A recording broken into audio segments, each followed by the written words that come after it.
«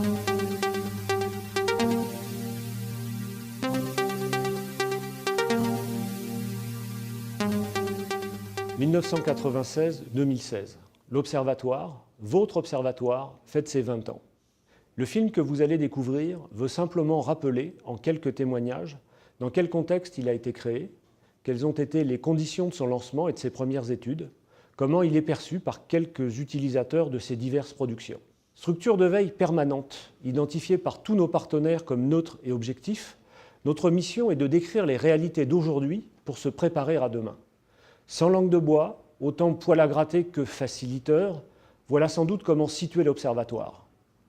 Car au-delà d'une légitimité institutionnelle, notre véritable utilité est d'éclairer les mutations en cours et les enjeux qui pèsent sur le travail, les métiers, les besoins de compétences, de formation, d'accompagnement. Notre seule utilité est celle que nous reconnaissent collectivement les salariés et leurs représentants, les managers, les entreprises, les correspondants RH, la Fédération française de l'assurance, l'OPCAT branche, les étudiants, les écoles et universités, et je ne peux pas citer tout le monde. Ce film est surtout l'opportunité de remercier toutes celles et tous ceux qui nous donnent de leur temps et contribuent à alimenter nos travaux.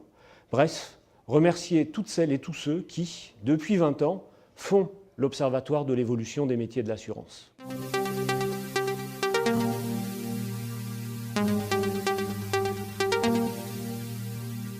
L'Observatoire de l'évolution des métiers de l'assurance est né dans le cadre de la négociation paritaire pour la rénovation des conventions collectives de la profession et la modernisation du dialogue social. Il avait pour objectif de répondre notamment à une inquiétude des salariés et des organisations syndicales en matière d'emploi, dans un contexte de privatisation et de fusion-concentration.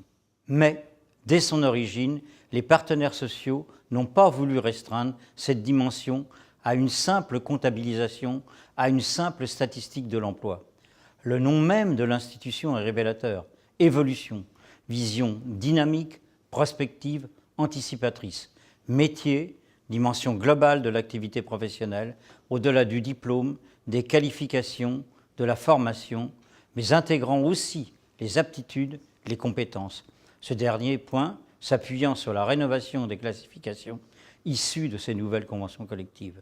Dès l'origine, l'Observatoire a bénéficié d'un atout fondamental, la mise en place du ROMA, la base de données sociales. Cette base n'est pas seulement une projection statistique à partir d'un échantillon, mais reflète par l'importance des données recueillies, plus de 95% en moyenne, la photographie de la réalité professionnelle. Parallèlement à la mise en place du ROMA, la création de l'étude sur les formations, le ROFA, a pris en compte un second pilier du maintien de l'emploi. La notion qualitative est fondamentale pour le maintien de l'emploi. Les métiers évoluent, certains meurent, certains se transforment, certains apparaissent au gré de la conjoncture et des nouvelles technologies.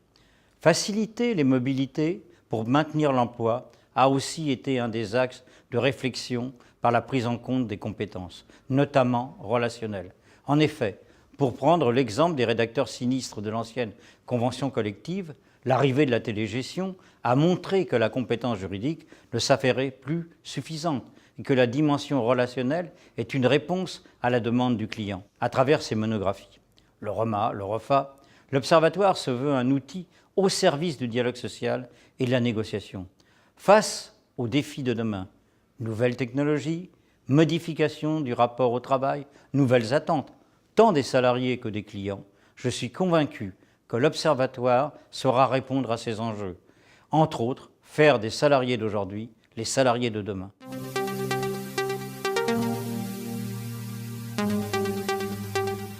La négociation de la convention collective nationale d'assurance prévoyait de moderniser le système de classification des fonctions en abandonnant un système quasi-parodie mis en place il y a des décennies et devenu obsolète, pour le remplacer par un système analysant la nature réelle des fonctions exercées en référence à des éléments objectifs mesurés par des critères classants bien définis. Les négociateurs étaient conscients que les fonctions pouvaient nécessairement évoluer au fil du temps, soit en raison d'aménagements intervenant dans l'organisation de l'entreprise et ses processus, soit en raison de l'évolution même des métiers résultant de novations technologiques exemple récent de la digitalisation, des évolutions réglementaires et des exigences de la clientèle, laquelle veut de plus en plus participer directement à la composition et la gestion de ce contrat. La mise en œuvre de ce système de classification nouveau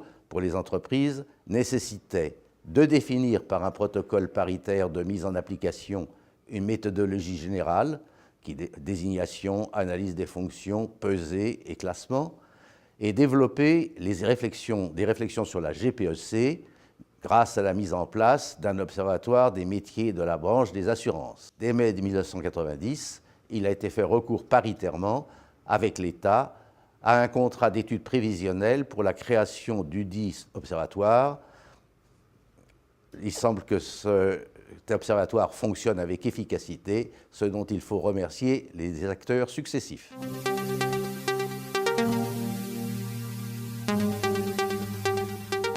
J'adhère bien entendu aux propos de Gérard Lobjoy et de Jacques Campora. Je ne vais donc pas revenir sur ce qu'ils ont dit. Les négociations, près de 7 années, phase préparatoire comprise, puis la conclusion de la Convention collective nationale du 27 mai 1992 et peu après de celle de l'inspection du cadre, se voulaient et furent en leur temps de véritables outils de contribution au changement. Ces conventions collectives, fruits de ces négociations, traduisent de façon écrite et explicite le système commun des valeurs sociales dans la branche adopté par les partenaires sociaux signataires. Ce système de valeurs constitue le guide, notamment, du renvoi au niveau des entreprises de multiples et importants terrains de négociation, de façon à leur laisser le choix des solutions de terrain les plus appropriées à leurs caractéristiques, à leurs contraintes propres et à leur culture. La création de l'Observatoire s'inscrit donc dans ce contexte de décentralisation de la négociation sociale. 2 dimensions de cette innovation sont, me semble-t-il, aujourd'hui, avec le recul, à souligner plus fortement. La première, c'est l'affichage d'une vision partagée selon laquelle l'analyse méthodique du réel, la mesure permanente des changements, la projection sur l'avenir, la prospective, en un mot, le refus de regarder le monde par le petit bout de la lorgnette, sont tout aussi importants dans le domaine des ressources humaines que dans le domaine économique. La seconde, c'est l'affirmation implicite de l'appartenance de tous les acteurs à une collectivité de prestation de services, la branche assurance, en construisant et en faisant vivre ensemble, dans la durée, un outil commun à l'usage de tous. C'est la reconnaissance, affichée elle aussi, de l'intérêt pour tous de créer et entretenir solidairement un tel outil au moment même où de multiples terrains de négociation sont, à juste titre, renvoyés dans les entreprises. La célébration de ce 20e anniversaire, c'est donc aussi, me semble-t-il, une affirmation de la permanence et de l'actualité de ces valeurs qui, je l'espère, continueront longtemps à rassembler la profession.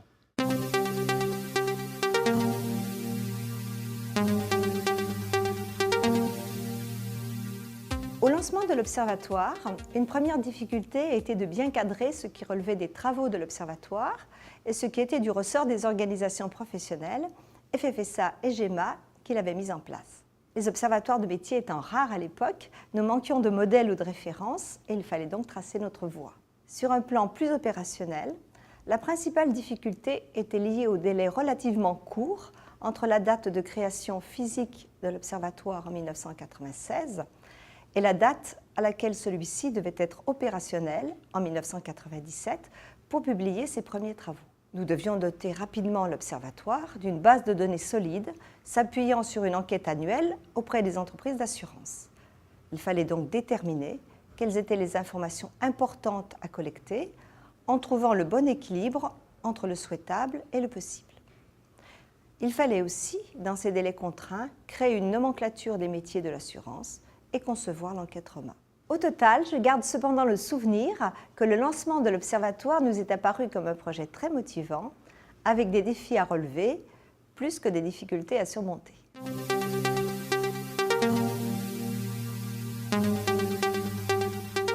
Les débuts de l'Observatoire se caractérisent avant tout par des productions innovantes s'inscrivant dans la durée, avec ce que l'on qualifierait aujourd'hui d'un esprit start-up. Une structure légère, agile, bien intégrée dans l'écosystème de la profession et surtout s'adressant au plus grand nombre. Dès sa création, 2 produits originaux, toujours d'actualité, sont proposés.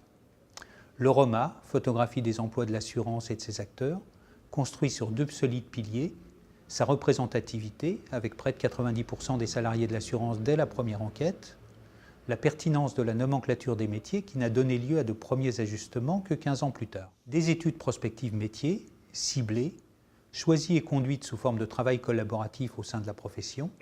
Le métier de téléacteur, à l'époque en émergence avec moins de 1% des emplois, en est un exemple. L'intérêt a été immédiat et important, aussi bien pour les publications que pour les présentations publiques.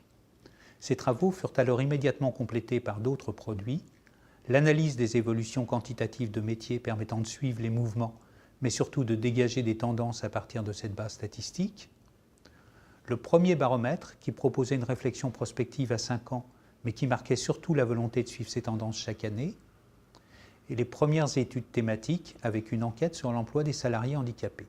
À cette même période, le premier site internet de l'Observatoire, conçu de façon très artisanale, facilitait l'accès de l'ensemble des travaux au-delà de la profession. 20 ans après, ces produits sont toujours là et sont devenus des classiques.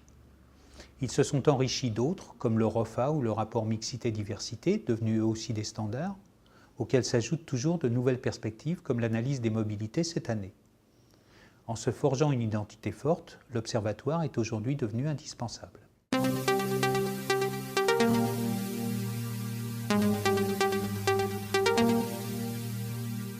Les travaux de l'Observatoire sont de véritables appuis pour nos réflexions prospectives au sein de notre groupe sur l'évolution des emplois et des compétences. En effet, dernièrement, pour actualiser notre référentiel d'emploi et de compétences, nous nous sommes appuyés sur la nomenclature et fiches métiers. Plus globalement, le ROMA et le ROFA sont de véritables outils de benchmark quantitatif nous permettant de nous situer au sein de la branche de l'assurance. Sur notre espace intranet de communication sur les métiers, accessible à l'ensemble de nos collaborateurs, nous mettons à leur disposition les études disponibles sur le site internet de l'Observatoire de l'évolution des métiers de l'assurance. Par ailleurs, les études métiers et thématiques nous apportent une réflexion en amont de nos propres études prospectives internes. Ainsi, l'Observatoire est récemment intervenu à l'occasion de notre propre observatoire interne sur les métiers du commercial, afin de nous faire partager la vision de la branche sur l'évolution de ce métier. Enfin, les études réalisées par l'Observatoire sur l'évolution des métiers de l'assurance sont menées avec, d'une part, une approche pluridisciplinaire, c'est-à-dire économique, juridique, réglementaire, technique, financière, mais aussi sociétale, démographique, technologique, et d'autre part, avec une dimension prospective, aussi bien avec le baromètre prospective métier et les études métiers et thématiques.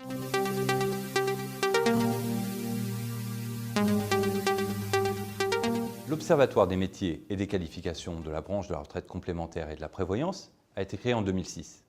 Comme la plupart des observatoires, nous partions de zéro en matière d'outils et de méthodes.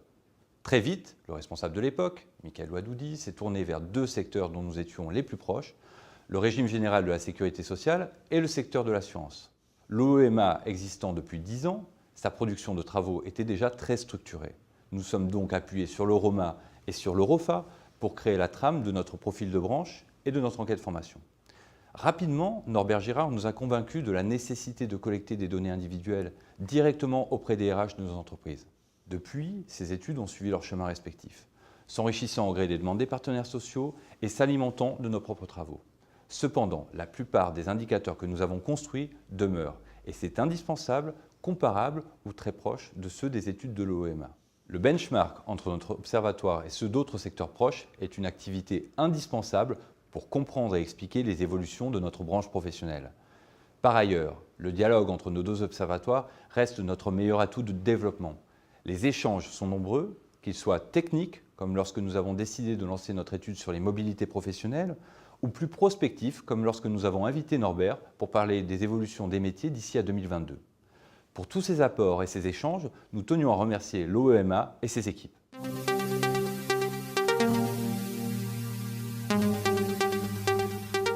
De Depuis sa création, l'Observatoire a vocation à être un outil du dialogue social. Il est né du paritarisme. Son programme de travail est arrêté par le Conseil d'administration paritaire.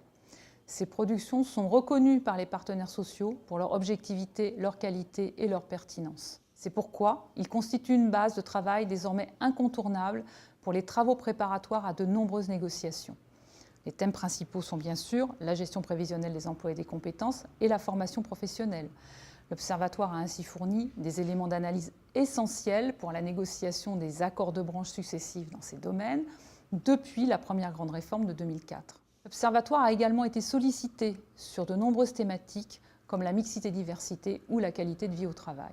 L'Observatoire participe également aux travaux paritaires récurrents de la branche, tels que la Commission paritaire nationale de la formation professionnelle et de l'emploi des sociétés d'assurance, le comité de pilotage paritaire des certifications professionnelles récemment créé dans ce cadre, ou encore les jurys de certification de la branche. Ainsi, l'Observatoire est devenu aujourd'hui un facteur essentiel de cohésion. Par ailleurs, son expertise est recherchée pour alimenter des travaux très importants pour l'assurance et son avenir. Je citerai les plus récents, la rénovation du BTS Assurance, à laquelle l'Observatoire a activement participé aux côtés des partenaires sociaux de toutes les branches de l'assurance, sociétés d'assurance, mais également agents généraux et courtiers, ainsi que des enseignants. Je citerai également la participation de l'Observatoire aux travaux de construction du référentiel du certificat digital assurance.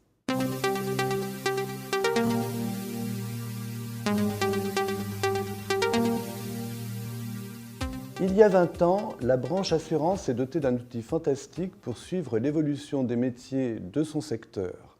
L'œil qui le symbolise est un œil interne et externe, à la fois scrutateur, poseur de bilan et prospectif, avant-gardiste, ça ne fait aucun doute. Alors que la révolution numérique est en cours, impactant des pans entiers de l'économie et de la société française, cet œil est là pour permettre au monde de l'assurance de garder un regard attentif sur les mutations qu'il pressent et que lui dévoilent année après année les études statistiques et les analyses de l'équipe de l'Observatoire. Ouvrir l'œil, c'est tirer des bilans, c'est être aussi dans une démarche prospective indispensable pour répondre aux enjeux sociétaux de demain.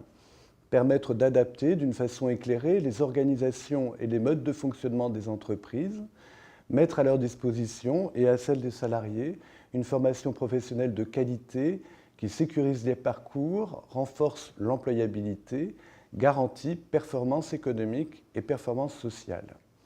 À l'avenir, les études ne devraient pas manquer et le ROMA-ROFA annuel garderont toute leur pertinence. Partant d'un constat partagé avec les partenaires sociaux, on peut dire que la branche de l'assurance a eu du nez de se doter de cet œil-là.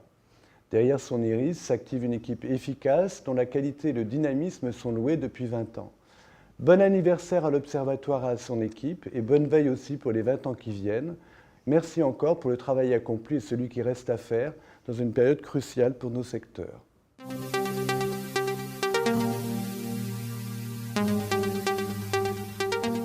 Alors l'Observatoire doit d'abord cultiver ce qui fait sa force. La structure paritaire de l'Observatoire, renforcée en 2015 par une présidence et une vice-présidence alternées entre les partenaires de la profession, ce qui garantit d'être sur un terrain neutre d'observation. La volonté permanente de s'appuyer sur les remontées des opérationnels pour rester crédible, la volonté de se positionner sur le terrain de la prospective pour aider la profession et ses partenaires à anticiper les grands mouvements qui impactent nos entreprises, et enfin le professionnalisme et l'engagement de l'équipe que j'ai le plaisir de côtoyer depuis 2012. Alors pour demain, l'Observatoire doit continuer à conserver l'esprit start-up de ses débuts, notamment en matière de prospective, ce qui suppose déjà de bien identifier les grandes mutations et enjeux en cours et à venir, comme par exemple la digitalisation qui remet en cause nos méthodes de travail, nos relations avec nos clients, nos process, le renforcement aussi des contraintes réglementaires qui créent notamment de nouveaux métiers et de nouveaux process, les bases de données clients, ce qu'on appelle le big data, qui nous confronte à l'arbitrage entre la personnalisation accrue des risques et la mutualisation nécessaire base de l'assurance, et l'irruption du client au sein de nos organisations, de nos process, ce qui se traduit par le fait que tous les métiers peuvent désormais être en relation avec des clients. Les taux durablement bas qui affectent notamment nos politiques d'équilibre technique. Je ne développe pas plus, mais nous voyons bien que notre profession doit faire face à de nombreux et profonds changements qui affectent et vont encore davantage affecter toutes nos entreprises à travers ces méthodes de travail, nos organisations, nos besoins de compétences, tant relationnels que métiers, nos besoins de formation, nos animations. Alors l'Observatoire peut aussi contribuer à renforcer l'image et l'attractivité de notre profession par la qualité de ses études, mais aussi renforcer sa présence sur les réseaux sociaux, tout en continuant à faire rayonner son site. Ce sont les défis passionnants auxquels l'Observatoire est et sera confronté pour le compte de notre profession, et je sais que l'équipe est prête à relever ces défis.